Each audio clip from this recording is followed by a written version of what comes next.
चलिए इस क्वेश्चन पे आगे बढ़ते हैं। आखिरी 9वां सवाल इस सेक्शन फर्स्ट का। तो ये जो आपकी लाइमन सीरीज है, अगर n बराबर 1 में उतर रहे होते तो वो कौन सी रीजन में आएगी? अल्ट्रावायलेट। और इन्होंने बोला है स्मॉलेस्ट वेवलेंथ ना largest wavelength in ultraviolet region is 122 nanometer. Largest wavelength का मतलब स्मॉलेस्ट एनर्जी। भाई लाइमन में तो ये वेव भी है, ये वेव भी है, ये वाली वेव भी बनेगी। किसकी एनर्जी सबसे कम है? सबसे कम एनर्जी इसकी, तो इसकी वेवलेंथ तो मैक्सिमम होगी। सबसे ज्यादा एनर्जी इंफिनिटी से, उसकी वेवलेंथ मिनिमम होगी। ये कह रहे हैं सवाल में largest wavelength in ultraviolet region is 122 nanometer. Largest wavelength मतलब स्मॉलेस्ट एनर्जी, तो इसके कोरस्पोंडिंग लैम्डा दिया। इसकी इक्वेशन हम बनाएंगे। क्या फॉर्मूला हुआ करता था हमारा? रेडबर्ग फेज फॉर्मूला 1 बाय लैम्डा आर। कोई भी कांस्टेंट आ भी याद होती है वो जेड को छोड़ो, हाइड्रोजन में 1 बाई किस में उतरा और कहां से उतरा? ये आपका लैम्डा कितना है? 122 नैनोमीटर। तो मेरी पहली इक्वेशन बनी 1/122 नैनोमीटर R इंटू 1-1/4। देखो किसी को एटम का थोड़ा ज्ञान है, हाइड्रोजन स्पेक्ट्रम का, तो ये सवाल हो जाए हो गए। रे ये याद होना चाहिए कि कौन से रीजन में R तो रेडबर्ग कांस्टेंट होता है 10 की पावर, फिर उससे क्या फर्क पड़ने वाला है? उससे क्या फर्क पड़ेगा? तो रेशियो लेंगे वो कट जाएगा। जैसे 1 by lambda equals to R equal 3/4। हाँ, अगर जैसे कि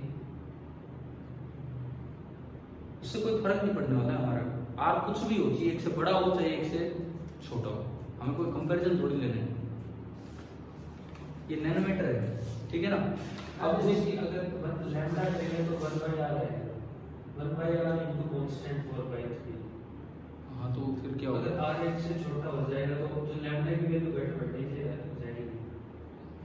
तो लैम्डा की वैल्यू उससे कोई फर्क नहीं पड़ेगा, चाहे छोटा या बड़ा हो। इधर देखो, आप इधर देखो, एक इक्वेशन बनी है, ये दिया है इन्होंने, R जो भी है वही ये है।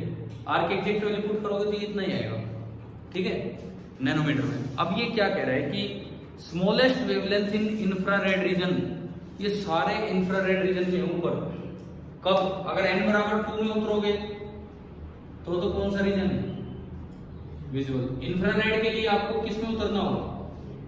3 में या 4 में या 5 में। लेकिन ये बात कर रहा है स्मॉलेस्ट वेवलेंथ की, मतलब लार्जेस्ट एनर्जी। लार्जेस्ट एनर्जी का मतलब है कि आप इंफिनिटी से किस में उतर रहे हो? 3 में। आप इंफिनिटी से 4 में उतरोगे, अगली सीरीज बनेगी, वो भी इंफ्रारेड है, लेकिन उसका गैप कम है, एनर्जी कम है, तो वेवलेंथ ज्यादा है। ये कह रहा है स्मॉलेस्ट वेवलेंथ, तो आपको ये वाली वेव की वेवलेंथ बतानी है। इसकी इक्वेशन क्या बनेगी? इसकी equation 1 by lambda, again same constant R into 1 upon किस में उतरे हो आप? 3 में। कहां से उतरे हो? 1 अपॉन इंफिनिटी कितना? 0। तो यहां से 1 by lambda is equal to R by 9, equation number 2। इस पूरे में से मुझे ओनली क्या निकालना है? लैम्डा। तो मैं इक्वेशन 1 से 2 को डिवाइड कर दूं, ये लैम्डा ऊपर चला जाएगा, तो लैम्डा बटे 122 नैनोमीटर बराबर, उधर मैंने 1 से 2 को डिवाइड किया है, तो R इंटू 3/4 और R बाई 9 आ रहा है, ठीक है। R चाहे एक से बड़ा हो चाहे एक से छोटा, उससे कोई फर्क ही नहीं पड़ रहा है। मुझे ये लैम्डा लाना है। यहां से आपका लैम्डा आया 9×3=27/4 गुणा 122 नैनोमीटर, नियरली 7 आ गया, नियरली 7। आप अप्रोक्सीमेटली कर लीजिए, 4×7=28, 7×2=14, 7×2=14 और 15, 854 नैनोमीटर। थोड़ा इससे कम ज्यादा होगा, तो 854 के नियरेस्ट 823 है। आप और एग्जैक्ट भी कर सकते हैं, समझ में आ रहा है? ठीक है, 854 के नियरेस्ट जो ऑप्शन है वो 823, आप एग्जैक्ट भी सोल्व कर सकते हैं। क्या ये समझ आ गया कि नहीं? 9th वाला आप मॉडरेट मान लो, बिकॉज मुश्किल नहीं, आप एटम थोड़ा भी एनसीईआरटी टाइप पढ़ के जाओगे उसमें हैं इस तरह के सिंपल क्वेश्चन। बस इसमें एक्स्ट्रा बात क्या डाल दी, आपको ये याद होना चाहिए कि कौन सी सीरीज अल्ट्रावायलेट में है, कौन सी सीरीज इंफ्रारेड में, बस ये याद होना चाहिए। सेक्शन फर्स्ट आ गया समझ पूरा, ठीक है। अब सेक्शन फर्स्ट में अगर मैं इजीली काउंट करूं 1 2 3 4 5, मतलब आप अगर नेगेटिव ना करवाएं तो 15 नंबर 27 में से 15 नंबर यहाँ बन सकते हैं आराम से इस पेपर में। थोड़ा मतलब ढंग से सोचते हुए पेपर देना, नेगेटिव नहीं देना बिल्कुल। अब दोनों बच्चे आ जाए हो, बाकियों को मैंने कल बताया था, मैंने इस साल IIT JAM का पेपर दिया था, मेरे नियरली 60 मार्क्स आए, नियरली 60 59 100 में से 100 का ही होता है, कोई 2 नंबर के सवाल कोई 1 नंबर के। लेकिन उसमें अच्छी बात क्या रही, एक भी नेगेटिव नहीं हुआ, एक भी नेगेटिव। और 60 पे एक ऑल इंडिया काफ़ी अच्छी रैंक आ जाती है उसमें JAM में, यही याद है। मैंने इतना ढंग से पेपर अटेम्प्ट किया था, बहुत सोच समझ के, आधे 60 का मतलब है 60% पेपर अटेम्प्ट किया, 40% अटेम्प्ट ही नहीं किया, लेकिन वो जो किए वो सही हो गए।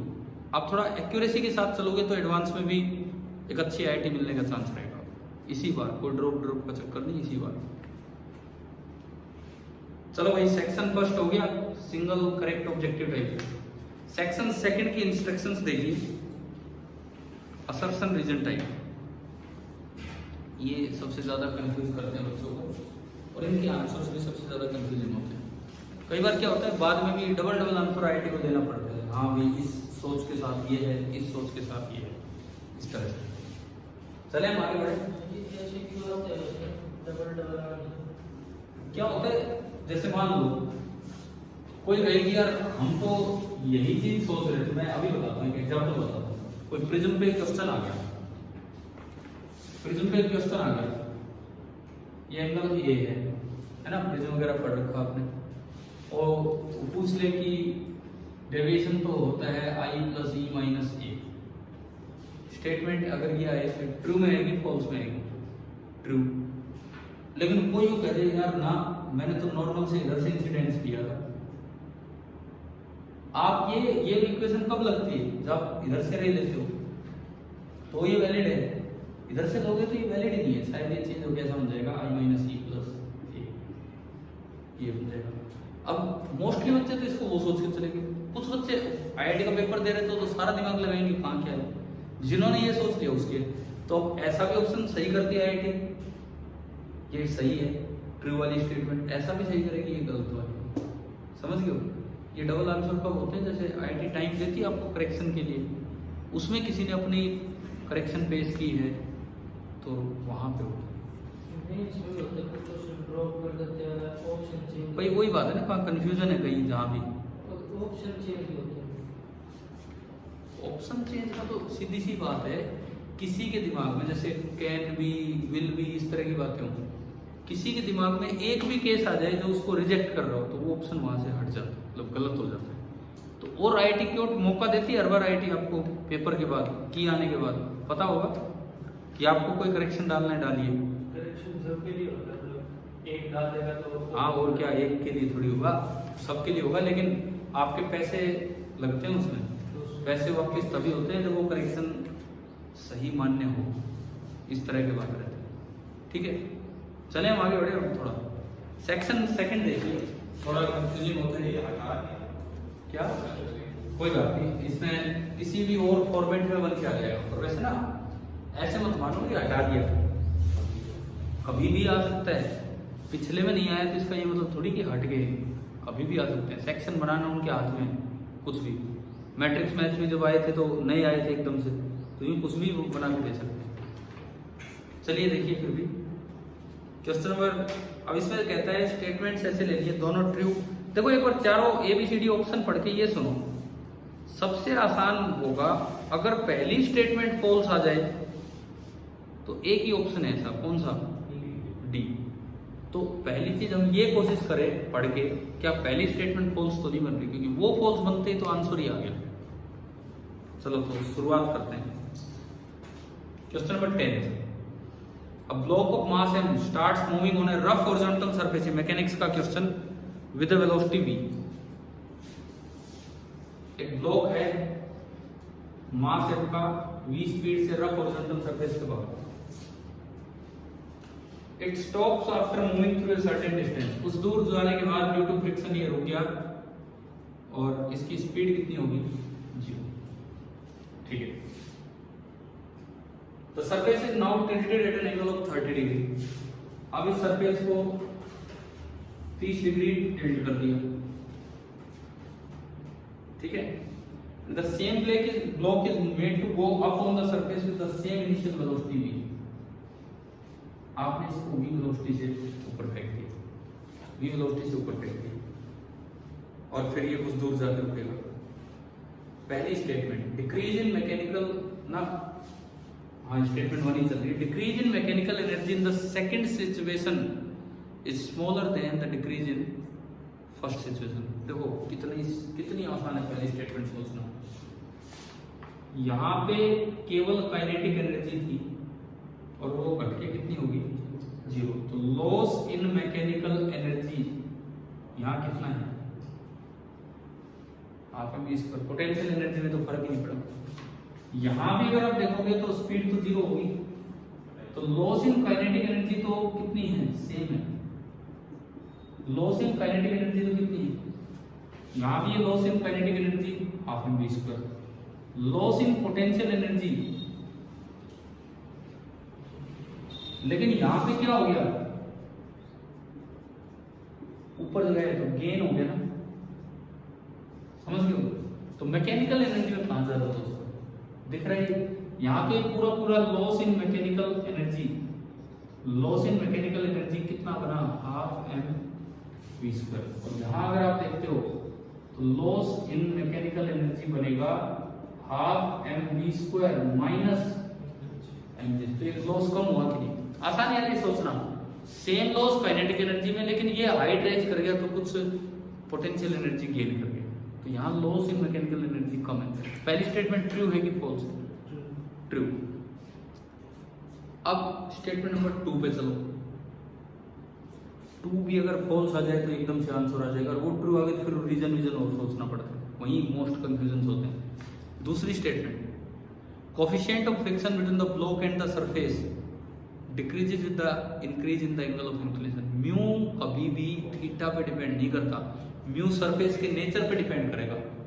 ये कोई एंगल ऑफ रिपोज या उनकी बात नहीं कर रहा, किसी और चीज की बात ही नहीं कर रहा, ये केवल किसकी बात कर रहा है म्यू की। वो चीजें म्यू पे डिपेंड करती है, और म्यू तो सरफेस के नेचर पे डिपेंड करता है। तो क्या म्यू आपके एंगल पे डिपेंड करेगा, नहीं करेगा, तो म्यू कांस्टेंट रहेगा। तो स्टेटमेंट 2 क्या होगी फॉल्स। तो कौन सा ऑप्शन आया C. Mu greater than tan theta वो क्या होता है, tan वो कुछ नहीं होता, वो क्या होता है एक एंगल ऑफ रिपोज होता है।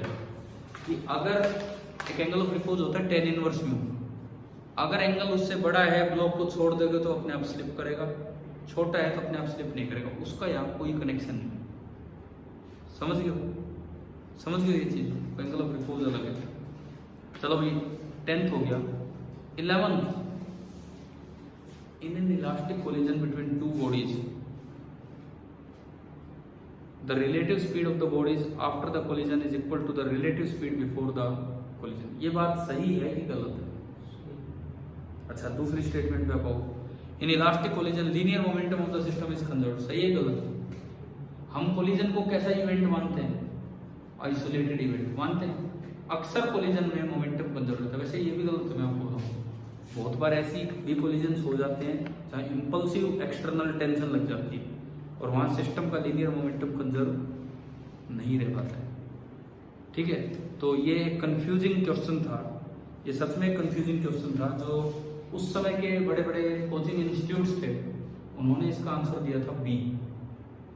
बी क्या है आंसर कि स्टेटमेंट 1 ट्रू है, 2 भी ट्रू है, लेकिन 2 का उससे कोई लेना देना नहीं, क्योंकि 2 उन्होंने ये मानते हुए ट्रू दिया था कि जो आइसोलेटेड इवेंट है तो बाहर से कोई फोर्स नहीं लग रहा। क्यों नहीं लग रहा, इंटरनल फोर्स इंपल्सिव हो जाता है तो आप बाहर वाले फोर्सेस को एक्सटर्नल को नॉन इंपल्सिव होने के कारण इग्नोर कर देते हैं। लेकिन मैं आपको बता दूं अगर ऐसी कोई टक्कर हो, ये बंधा है और ये बॉल आके यूं टकरा है,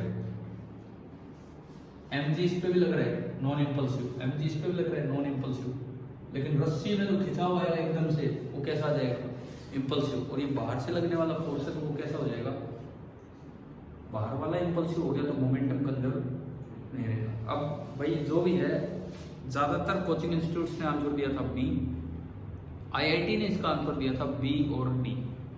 कोई बी कहेगा तो भी ठीक है, डी कहेगा तो भी ठीक है, क्योंकि ऐसी भी सिचुएशंस बन रही थी जिनमें जो लीनियर रिलेटिव स्पीड है कोलिजन से पहले और कोलिजन के बाद सेम भी आ रही है, ऐसी भी बन पा रही थी जिनमें वो डिफरेंट भी आ रही है। तो स्टेटमेंट 1 को आईआईटी ने दोनों को बात मान लिया, भाई ट्रू भी है और फॉल्स भी है। स्टेटमेंट 2 को आईआईटी ने क्या माना था, ट्रू। लेकिन अब क्योंकि असर्शन रीजन आजकल नहीं आ रहे तो इसलिए ऐसा कंफ्यूजन नहीं आएगा। शायद समझ आ गया, ये थोड़ा सा कंफ्यूजिंग है, क्लियर है। अब लोगों ने तो आंसर दिया बी, आईआईटी ने बी और डी, और मैंने तो आपको ये सिचुएशन भी दिखा दी कि स्टेटमेंट 2 भी कैसा हो सकता है, फॉल्स। क्या इस तरह के कोलिजन में फॉल्स हो जाएगी क्यों, जहां बाहर से एक एक्सटर्नल इंपल्सिव फोर्स लग गया।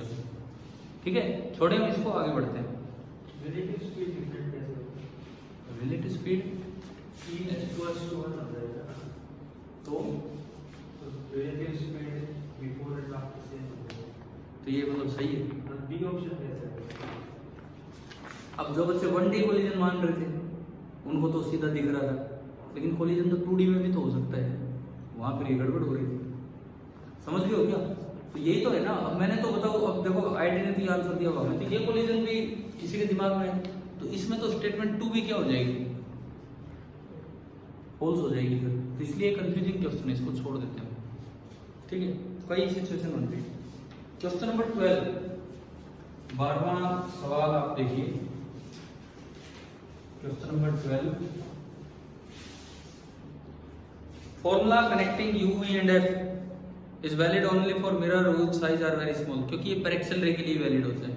फॉर्मूला कनेक्टिंग फॉर मिरर क्या होता है, 1/v plus 1/u is equal to 1/f। This is valid only for कौन सी रे, पर एक्सेल रेज वो होती है जो वेरी नियर टू पोल जाए, और इसके लिए मिरर का साइज क्या होना चाहिए, छोटा। तो पहली स्टेटमेंट ट्रू है। दूसरा, laws of reflection are strictly valid for plane surface, गलत।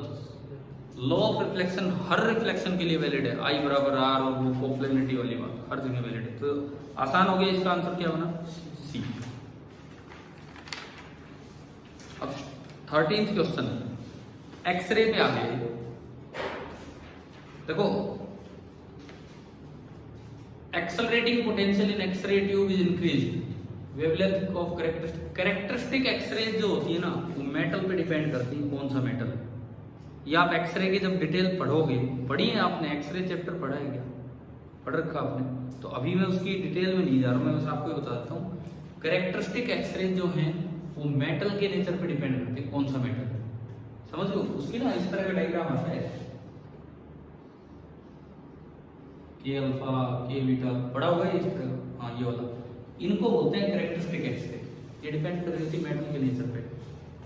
तो ये द एक्सेलरेटिंग पोटेंशियल अगर आप चेंज करोगे एक्सरे ट्यूब में, उससे आप इलेक्ट्रॉन की स्पीड बढ़ा रहे हो। एक्सरे कैसे निकलती है, सामने कोई मेटल टारगेट होता है, यहाँ से इलेक्ट्रॉन आके टकराती है, उनसे कुछ एनर्जी एक्सरे वगैरह बनती है ना। तो पहला ऑप्शन सही है कि गलत है, सही।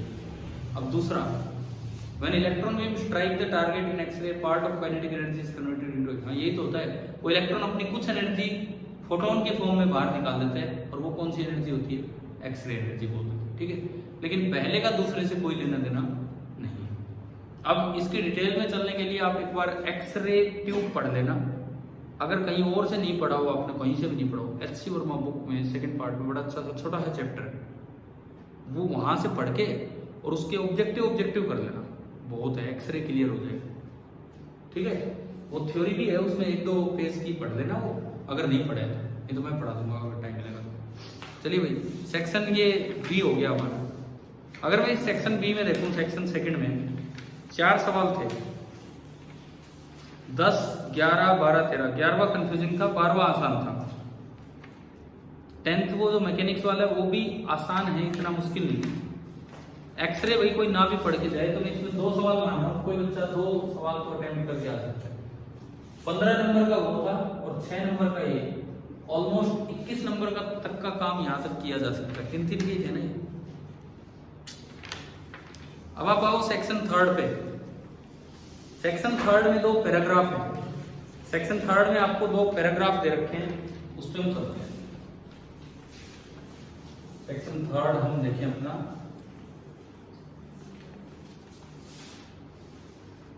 एक बार मैं करता हूं स्टार्ट।